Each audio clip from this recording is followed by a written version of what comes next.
여러분 벌써 이제 3월 첫째 주가 되었네요. 여러분 한 주를 어떻게 잘 보내셨나요? 잘 지내셨나요? 우리 옆에 분하고 잠깐 인사 나누시면서 한 주 잘 보내셨습니까? 한번 좀 인사 나눠봤으면 좋겠어요. 네, 저는 지난 한 주 동안에 이사를 하느라고 좀 분주하고 정신없이 한 주를 보냈던 것 같습니다. 아직도 저희 집을 가보면은 이렇게 어수선하고 뭐 치워지지 않아가지고 열심히 이제 치우고 있는 중인데요. 그래도 감사하게 우리 청년부 몇 분이 와서 저희 이사를 도와주시는 바람에 무사히 이사를 마무리할 수 있었습니다. 저도 미국에서 25년을 살면서 참 이사를 많이 해본 것 같아요. 여러 사람들 이사도 도와줘 보기도 하고 저도 이사를 많이 해보기도 했는데 이번에는 다른 어떤 때보다도 더 마음속에 깊이 기억에 남을 이사 이벤트가 되었던 것 같습니다. 네, 그 기억에 남을 그 사건이 오늘 주제랑 정말 깊이 연관이 있는 것 같아서 잠시 나누고 말씀을 들어갔으면 합니다. 저는 이렇게 목요일부터서 금요일까지 이렇게 짐을 옮겼거든요. 네, 이렇게 목요일 오후에 혼자 끙끙 이삿짐을 이렇게 나르고 있는데 갑자기 제가 새로 이제 들어가게 될 아파트의 이웃들이 저를 보더니 제가 이게 그들을 뵈니까 처음에 막 복도에 막 향을 피우고 뭘 이렇게 뭐 세니타이징 스프레이 같은 걸 막 뿌리고 있더라고요. 그래서 무슨 일인지 궁금해서 물어봤더니 이웃 중에 어떤 러시아에서 오신 할머니 분이 계십니다. 다혈질 할머니 한 분이 저를 이렇게 붙들고 여기 이사 오지 말라는 겁니다. 저는 계약 다 하고 이제 막 이삿짐 막 나르고 있는데 여기 이사를 오지 말라고 저에게 막 화가 나서 얘기를 하고 계십니다. 그래서 왜 그런가 하고 들어봤더니 자기가 40년 넘게 이 아파트에 살고 있는데 너무 화가 나는 일이 있었다고 저는 이사를 오지 말라는 거예요. 무슨 일인가 알아봤더니 아무 연고도 없으신 할아버지 한 분이 계셨습니다. 저희가 이사간 집에 옆집이었어요. 두 호 그 뒤에 있는 그런 집에 사시던 분인데 혼자 조용히 집에서 돌아가셨답니다. 근데 문제는 무려 3주 정도 되는 시간 동안 아무도 그분이 돌아가신 걸 몰랐다는 데 있었던 거죠. 할아버지가 돌아가셨고 그 시신이 심하게 부패가 되어서 그 복도에 연결된 집들이 정말 숨을 쉴 수 없는 악취에 시달렸다고 합니다. 제 새 이웃들은 이 매니지먼트에 연락해서 이거 냄새가 너무 심하니까 조치를 좀 취해달라고 연락했는데 아무 소식이 없었고, 그래서 한 분이 결국은 NIPD에 직접 연락을 했다고, 그래서 문을 따고 들어가 봤다고 합니다. 근데 그분이 거기서 정말 충격적인 광경을 봤는데 그 돌아가신 분이 복부가 이렇게 가스로 팽창해서 막 터질 것 같이 불어 있고 구더기가 온몸에 이렇게 붙어 있는 그 광경을 봤다고 합니다. 경찰들이 출동을 해서 전문 요원들이랑 시신을 수습을 하고 아파트를 이렇게 씨를 했다고 해요. 근데 매니지먼트가 경찰이 이렇게 씨를 붙여놨으니까 건드리면 안 되는 줄 알고 일주일 동안 그걸 정리를 안 하고 그대로 놔뒀답니다. 그러니까 시세는 없어졌지만 냄새가 여전히 가시지 않은 상태로 일주일을 보냈던 거죠. 그래서 이웃들이 정말 머리 끝까지 화가 나 있었습니다. 제가 또 상상력이 풍부한 그 MBTI ENTJ 성향이라 좀 그 얘기를 들으면서 머릿속에 그 광경이 정말 생생하게 그려지더라고요. 너무나도 외롭게 생을 마감하셨을 그 할아버지와 정말 그 끔찍한 몰골로 자기의 시신을 남기게 된 그 할아버지에 대한 마음이 너무 아픈 마음이 있어서 바로 매니지먼트에 가서 좀 이렇게 이야기를 좀 해봤습니다. 마침 저도 이제 이재환 목사님, 시니어 사역하시는 목사님께서 막 어르신들 집에서 돌아가셨을 때 이렇게 하면 된다는 얘기를 좀 많이 들은 게 있어서 참 도움이 많이 됐던 것 같은데요. 매니지먼트 헤드가 그러더라고요. 저도 여기 온 지 한 2, 3개월밖에 안 된 사람이라서 뭘 어떻게 해야 되는지 몰라서 패닉을 하고 있었다고 합니다. 참 감사하게도 제가 이렇게 하면 된다고 말씀을 드린 지 1시간도 안 돼서 클리닝 팀이 와서 아파트를 깨끗하게 치우고 그 주변에 있는 그 이웃들에게 공청기를 2대씩 선물을 해줬다고 합니다. 근데 그 피해 입은 이웃들은 공청기를 이렇게 받으면서 금전적인 보상을 요구를 해야 된다고 자기들끼리 막 할아버지 돌아가신 거에 대해서 이야기를 하고 있더라고요. 매니지먼트 팀에서 저한테 직접 찾아와서 그날 밤에 찾아온 건 아니고 제가 마주쳐서 이야기를 들었습니다. 이렇게 고인 편하게 가시도록 이렇게 좀 도와주는 거 이야기해 준 게 너무 감사하다라고 얘기를 하는데 저는 저희 아내와 함께 정말 한 사람의 인생이 이렇게 불쌍하게 마무리되는 것을 보면서 참 허탈한 느낌이 되게 많이 들었습니다. 저희 아내는 또 감수성이 풍부한 사람이라서 좀 울먹거리기도 하고 저도 계속 우울한 마음이 마음속에 있었던 것 같아요. 이웃들 이야기를 들어보니까 그 할아버지는 미국 정부 비밀요원까지 지내셨다고 합니다. 나름 정말 중요한 프로젝트들도 많이 해내셨고 굉장히 인정받는 분이셨는데, 그런 분이 나이가 많아지시니 이제 고독해지시고 주변에 사람들도 없어지고 돌아가시고 악취를 풍기고 벌레가 꼬이는 죽은 몸 하나만 남긴 채 이웃들에게 몇 주간 악몽이 되셔서 사람들이 기억하는 그분의 마지막 순간이 그런 장면이 되었다는 게 참 많이 슬픈 마음이 들었던 것 같습니다. 참 전도서의 솔로몬 왕이 한 말이 떠오르지 않을 수 없었던 것 같습니다. 헛되고 헛되니 모든 것이 헛되도다라고 하는 말이 어느 때보다 깊이 공감이 갔던 그런 이야기였던 것 같습니다. 우리 삶은 과연 어떤 의미를 가지고 있을까요? 대부분의 사람들은 하루하루를 정말 부지런히 살아갑니다. 시간을 쪼개고 아껴 살면서 그렇게 살아가죠. 간혹 몸이 건강이 축날 때까지 여기저기 고장이 날 만큼 열심히 일을 하고 무언가 의미 있는 삶을 위해서 살아갑니다. 하지만 결국 100년도 되지 않는 그 인생의 끝에 세상 모두에게 평등한 죽음이 다가옵니다. 그리고 그 죽음은 아무리 예쁘게 포장을 해봐도 실체를 보면 그게 전혀 예쁘지는 않습니다.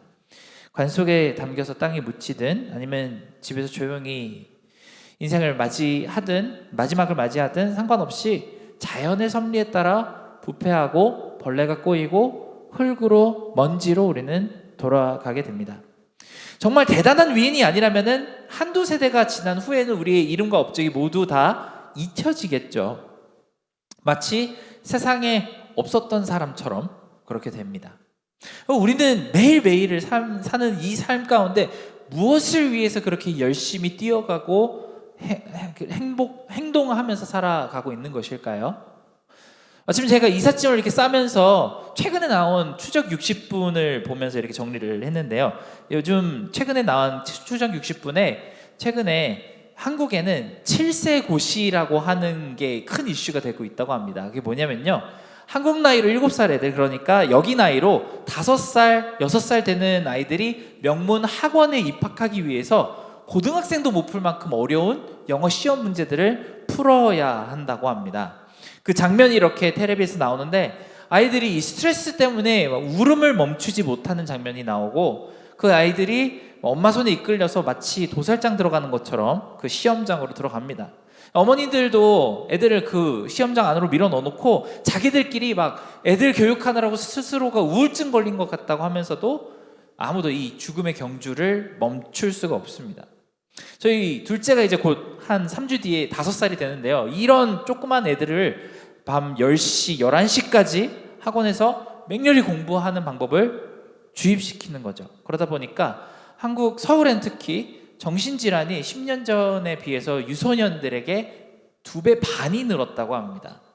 삶의 만족도를 조사를 해보니까 자신은 지금 지옥에 살고 있는 것 같다라는 사람들이 참 많이 늘었다고 합니다. 그 와중에 한 학부모님의 인터뷰가 텔레비에 나왔었는데 그게 제 머릿속에 계속 남는 것 같습니다. 이렇게 해서라도 돈을 많이 벌지 않으면 인생이 불행해질 수밖에 없기 때문에 이런 모습으로 살 수밖에 없다고, 다른 옵션이 없다고 표현합니다. 이 모든 광경을 저는 이렇게 하루라는 시간 안에서 다 보다 보니까 참 한 가지 그림이 떠올랐습니다. 이건 우리 인생을 보여주는 그림인 것 같은데요. 제가 미디어팀에게 한번 보내드렸는데 저 수많은 양떼가 어디론가 질주를 하고 있습니다. 그리고 그 질주의 끝에는 낭떠러지가 있죠. 수많은 양들이 자기 어디로 가는지 모르는 채 달리다가 낭떠러지로 떨어지고 있습니다. 왠지 이게 우리의 인생의 모습이 아닌가 하는 생각이 갑자기 들었습니다. 남들 따라서 다 뛰니까 나는 왜 뛰고 있는지 모르겠는데, 왜 달리고 있는지 모르겠는데 남들이 다 그렇게 달리니까 나 혼자는 여기에 있으면 안 될 것 같다는 불안감 때문에 열심히 뛰었는데 그렇게 뛰어서 어딘가에 도착을 하고 보니까 결국은 낭떠러지였던 거죠. 여기서 정말 중요한 고민을 하나 해보았으면 좋겠습니다. 하나님은 과연 우리의 세상을 이렇게 만드셨을까요? 처음부터? 수많은 양떼들이 각자가 행복을 위해서 태어난 줄 알고 존귀한 줄 알고 그렇게 뛰고 또 뛰다가 아무런 고결함 없이 낭떠러지에 떨어져 죽고 잊어버려지고 없어질 그런 허무한 시스템을 하나님이 만드신 게 하나님의 원래 목적이셨을까요? 우리는 대략적으로 성경을 훑어봐도 그게 하나님의 원래 목적과는 전혀 맞지 않다는 사실을 잘 알게 됩니다. 근데 우리는 하나님의 목적이 인생의 목적을 이렇게 만드시지 않았다는 것을 진짜로 믿고 그렇게 살고 있는 중일까요? 우리 삶이 방금 봤던 그 그림의 목적과는 완전히 다른 그런 목적을 위해서 만들어졌다는 사실을 우리가 하나님이 절대로 그렇게 사라져버리지 않도록 놔두실 분이 아니라는 사실을 믿는 믿음을 가지고 우리는 살아가고 있을까요? 지난주에 우리가 살펴보았던 믿음의 종류는 보이지 않는 것을 믿는 믿음이었습니다. 그리고 우리는 한 발자국 더 나아가서 우리의 삶을 넘어선 그 위에 있는 믿음이 어떤 믿음인지에 대해서 나누어 봤으면 좋겠습니다. 우리 성경을 곰곰이 읽다 보면 정말 이상하게 생각될 만한 부분이 하나가 있습니다. 구약을 특히 천천히 읽어보면 하나님은 참 많은 사람들에게 놀라운 약속들을 굉장히 많이 해주십니다. 참 그 중에 하나라도 이루어진다면 굉장히 멋진 일일 그런 약속들을 다 이뤄주시겠다고 여러 가지를 사람들과 함께 약속하고 다짐하시며 언약을 맺으십니다. 그런데 그 약속들을 자세히 하나씩 살펴보면 좀 이상한 점이 있습니다. 다 지금 일어날 일이 아니고요, 머나먼 미래에 이루어질 일입니다. 수백 년 후에 일어난 일, 심지어 심하면 수천 년 뒤에 일어날 일들이고, 심지어는 어떤 약속들은 이 세상이 끝날 때 일어날 일들에 대해서도 약속을 해주시는 장면들이 등장합니다. 오늘 말씀에 나오는 아브라함이 그 아주 대표적인 인물 중에 하나일 것 같습니다. 아브라함에게 하나님이 주신 약속을 크게 보면 세 가지가 있습니다. 그가 세 가지의 약속을 받았는데, 근데 이 세 가지 약속 중에 아브라함이 살아있는 동안 이루어진 약속이 하나도 없습니다. 아브라함은 약속의 땅 가나안을 받을 것이라고 하나님께 약속을 받았습니다. 그리고 그 약속의 땅 가나안을 얻게 되는 것은 그 아브라함이라는 사람이 죽은 지 무려 600년이 지난 시점에 이루어지는 일입니다. 아브라함의 자손 중 단 한 명의 유명한 사람으로 인해 모든 열방이 축복을 받으리라는 약속도 있었죠. 그리고 그 사람은 바로 예수님입니다. 근데 문제는 예수님이 태어나시는 시점이 아브라함이 죽은 지 2100년이 지난 후에 일어나는 일입니다. 예수님은 아브라함이 죽은 후에 그렇게 오랜 시간 뒤에 태어나시는 것이죠. 그리고 하나님은 바다의 모래나 하늘의 별보다도 더 많은 자손들을 아브라함이 갖게 될 거라고 말씀하셨는데, 정작 아브라함이 실제로 본 자손은 이삭 딱 한 명밖에 없습니다. 여러분 어떨 것 같으세요? 이런 약속을 하나님께 받는다면 정말 마음속이 기쁘고 소망과 기대가 생기는 것을 느낄 수 있으실 것 같으신가요? 한번 예를 들어 볼게요. 젖과 꿀이 흐르는 땅을 주시겠다고 아브라함한테 하신 말씀을 우리에게 한번 적용해 보도록 하겠습니다. 하나님께서 어느 날 갑자기 여러분에게 맨하탄 전부의 주인이 되게 해 주시겠다라고 얘기를 하신다면 어떨 것 같으세요? 거기에서 나오는 시티 텍스를 전부 네가 가져도 된다라고 얘기를 하시면 기분이 어떨 것 같으신가요?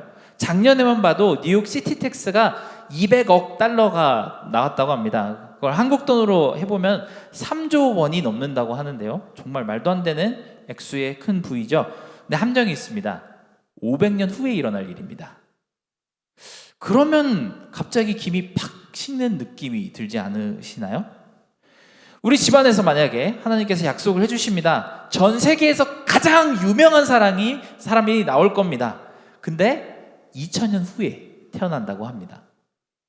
그러면 이런 약속에 대해서 우리는 어떤 감흥이 들까요? 현재 시점으로 생각해보면 아무런 느낌이 들지 않겠죠. 맨하탄 땅 전체 500년 후에 주시는 거 별로 바라지 않으니까요. 맨하탄에 아파트 한 개만 지금 주세요라고 기도를 하는 게 우리 습성입니다. 전 세계에서 가장 유명한 후손 2000년 뒤에 저는 필요 없으니 지금 내 아들, 딸, 내 가족들이 평안하게 잘 살게 행복하게 해주세요라고 기도하는 게 지금 우리의 마음입니다.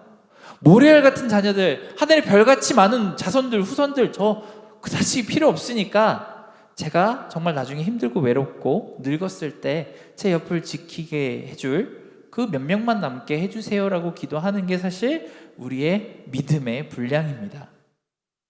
성경에는 이 두 부류의 모습이 다 등장하죠. 한쪽에는 예로 다윗 왕이라는 사람이 있습니다. 다윗 왕은 하나님께 정말 멋있는 성전을 건축해 드리기로 서원을 했습니다. 그 서원한 그날 밤에 하나님이 꿈에 나타나십니다. 다윗 왕과는 앞으로 영원히 멸망하지 않고 계속 있을 것이라고 약속을 하시죠. 우리 같은 사람들은 죽고 난 다음에 영원한 왕가 이런 거 약속해 주셔도 크게 이렇게 와닿지 않는데 다윗은 그 약속을 받자마자 정말 커다란 감격을 받으며 이렇게 고백합니다. 주여, 제가 대체 뭐길래 저에게 이렇게까지 복을 주십니까?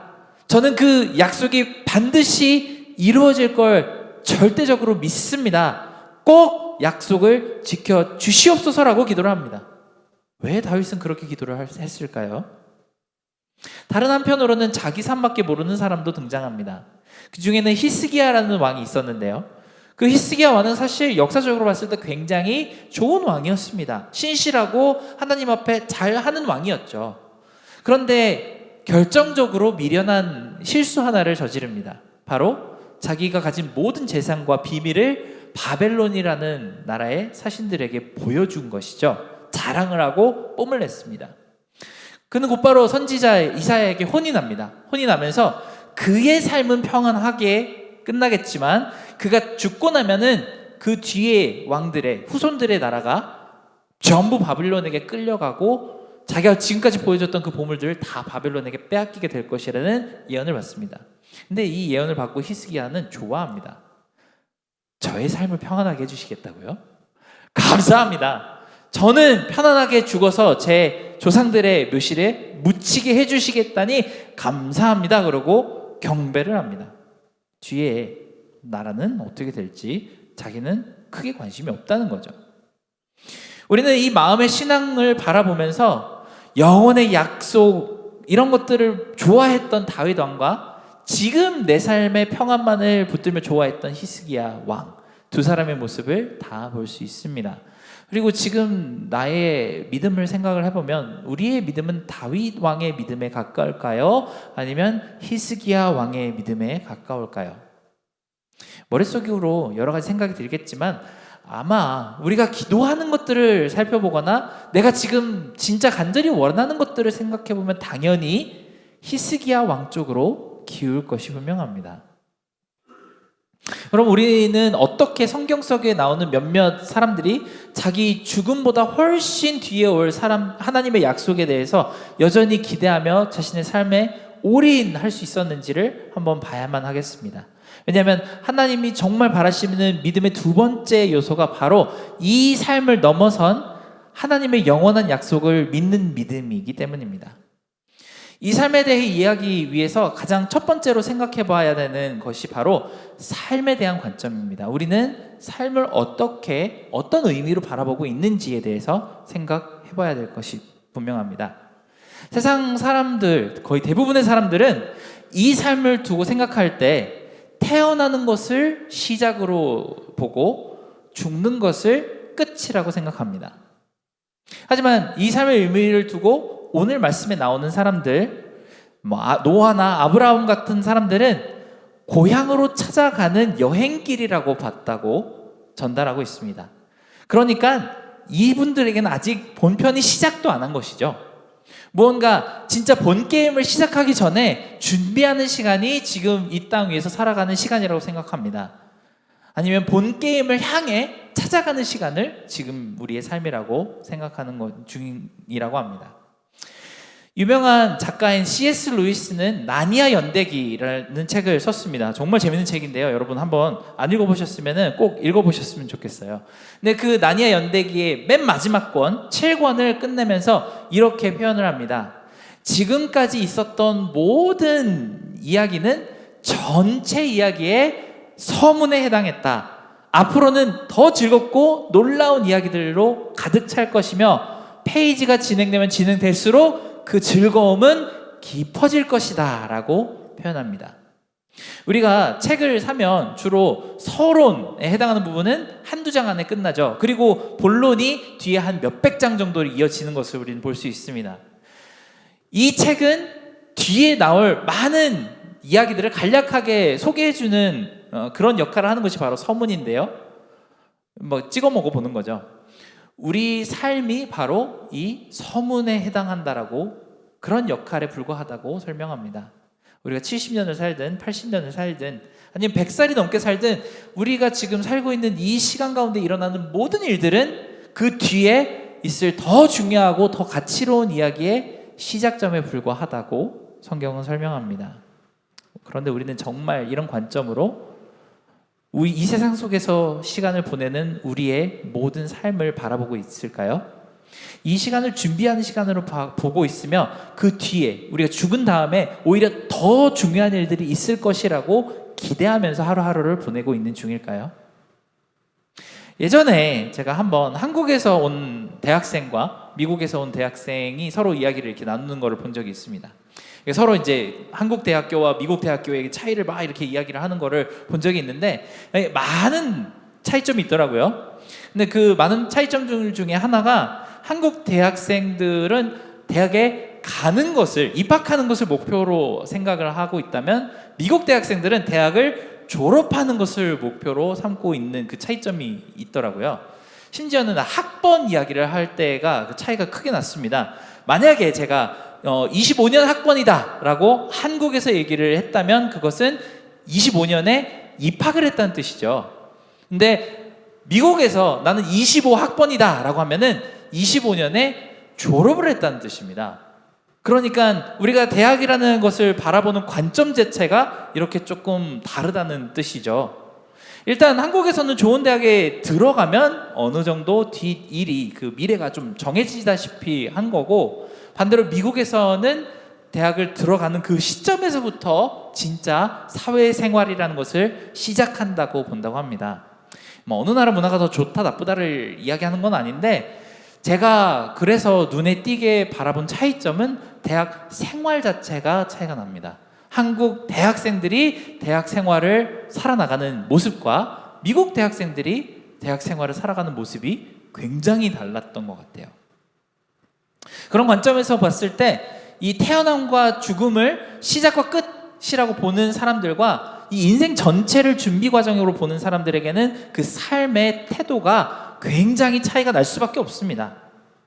가장 많은 시간을 보내는 것은 무엇일지, 내 인생이 여기서 끝난다고 하면은 무엇에 올인을 할지, 그리고 어떤 마음가짐을 가지고 살아갈지가 굉장히 다를 것입니다. 우리가 불안을 느낀다면 그 불안을 느끼는 이유도 다를 수밖에 없고, 우리가 가진 소유에 대해서도 이해가 달라질 수밖에 없습니다.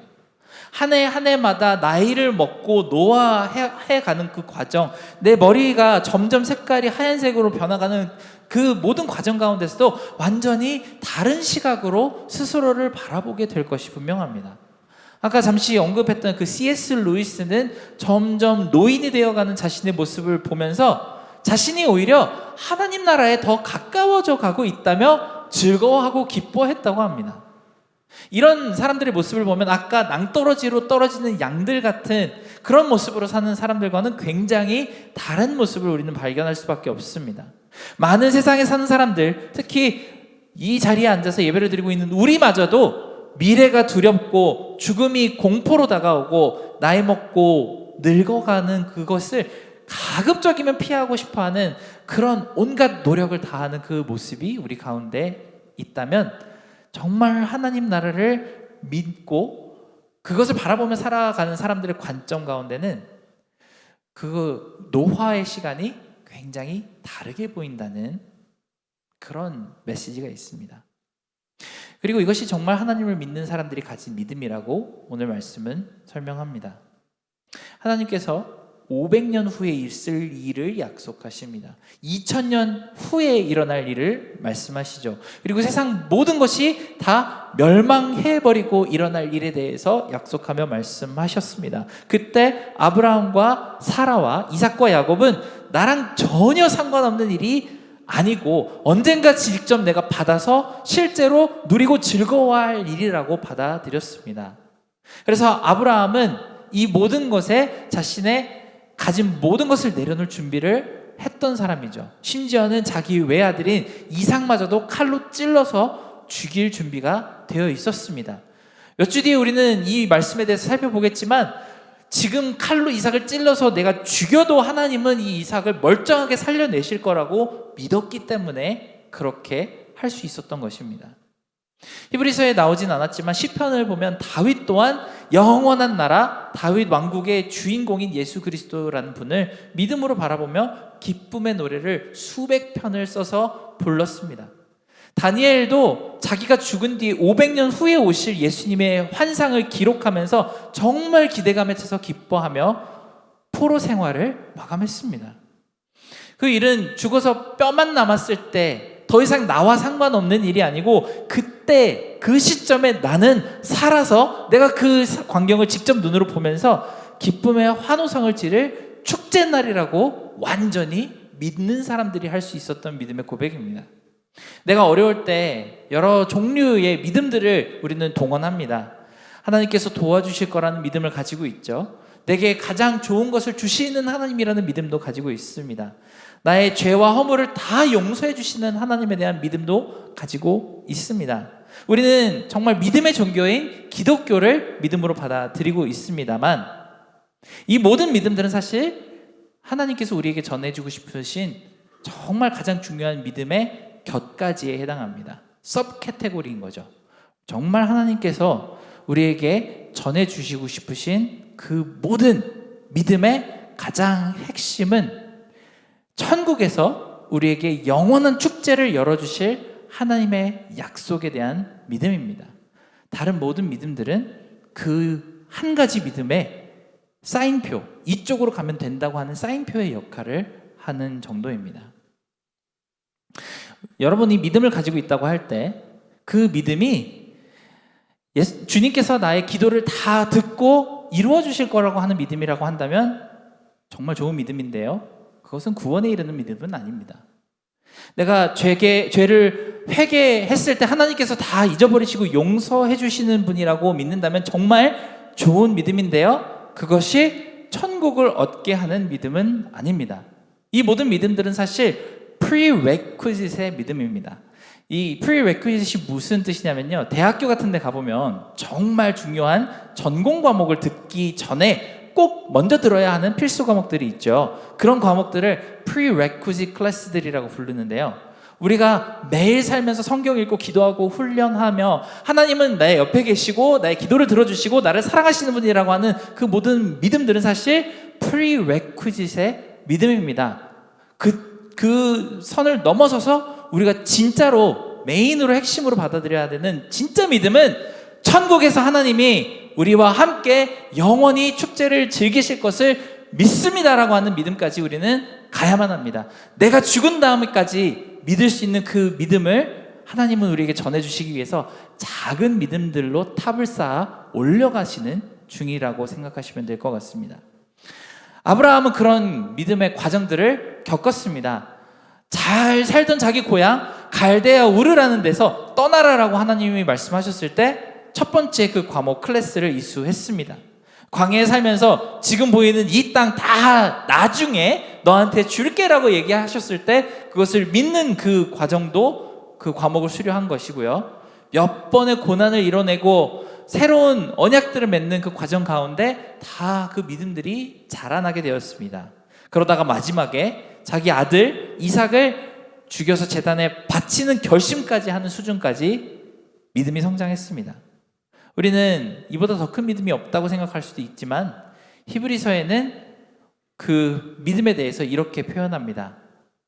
그들이 이제는 더 나은 본향을 사모하니 곧 하늘에 있는 것이라 이러므로 하나님이 그들의 하나님이라 일컬음 받으심을 부끄러워하지 아니하시고 그들을 위하여 한 성을 예비하셨느니라. 오늘 함께 예배를 드리는 우리 모두에게는 이런 믿음이 어떻게 다가오는지 잘 모르겠습니다. 하지만 사실상 기독교가 강조하는 가장 중요한 핵심적인 믿음이 바로 방금 읽었던 그 말씀입니다. 더 나은 고향, 하늘에 있는 그 고향, 그리고 하나님께서 우리를 위해서 준비하신 그 아름다운 나라를 우리에게 주실 거라고 하는 그 믿음이 우리의 믿음 가장 가운데에 있어야 하는 그 센터가 되는 믿음입니다. 우리는 사실 매일매일 살아가면서 그걸 준비하는 과정을 살아가고 있습니다. 만약에 그것이 아니라면 우리 삶은 제가 아까 말씀드렸던 것처럼 먼지처럼 사라집니다. 아무도 기억하지 못합니다. 헛되고 헛되며 모든 것이 헛된 안개에 불과하다고 성경은 우리에게 강조합니다. 혹여 우리가 믿는 그 천국에 대한 믿음이 우리 매일의 삶에 별로 영향력이 없다고 생각하실 수도 있겠지만 사실은 이 믿음을 가진 사람들에게는 거의 모든 것이 다 뒤바뀌어 버리는 그런 강력한 믿음입니다. 우리의 가치관에 가장 먼저 커다란 영향력을 미치게 될 것입니다. 남들보다 더 먼저 앞서서 달리는 아까 봤던 그 그림의 양떼 중에 한 양은 어떻게 될까요? 남들보다 더 먼저 낭떠러지에서 떨어지고 말 것입니다. 하지만 하나님 나라를 준비하며 달리는 사람은 옆에 양들이 뛰니까 나도 열심히 뛰어야지가 아니라 자기 완급을 조절하며 인생의 모든 코너마다 하나님이 준비하신 안내판을 즐겁게 따라가는 방법을 배우게 될 것입니다. 죽음이 끝이라고 생각하는 사람들은 나이가 먹는 것을 무섭고 두려워서 날마다 근심하고 걱정하겠지만 죽음이 시작이라고 생각하는 사람들은 이제 거의 축제날이 다 다가왔다고 생각하는 그 생각에 기대함을 가지고 들뜰 것이 분명합니다. 13절에 보니까 이 믿음의 사람들은 멀리서 보고도 환영했다고 하는데 이 새번역 성경에 보면은 환영했다는 말이 반겼다, NIV에서 보면은 welcomed라고 합니다. 그 날이 오는 것을 반가워하며 기다렸다는 뜻이죠. 하나님 나라의 축제에 들어갈 것을 반기면서 웰커밍했다고 표현합니다. 심지어 KJV 성경에 보면은 persuaded and embraced라고 합니다. 마음이 감동을 해서 끌어안았다고 표현을 하는 것이죠. 이런 사람들이 죽음이 무서울까요? 죽음이 즐겁게 느껴지는 그 사람들이 내가 늙는 것이 무서웠을까요? 죽음도 노화도 무섭지 않다면 대체 무엇가 그들에게 두려웠을까요? C.S. 루이스는 자신의 죽음을 앞에 두고 이렇게 말했다고 합니다.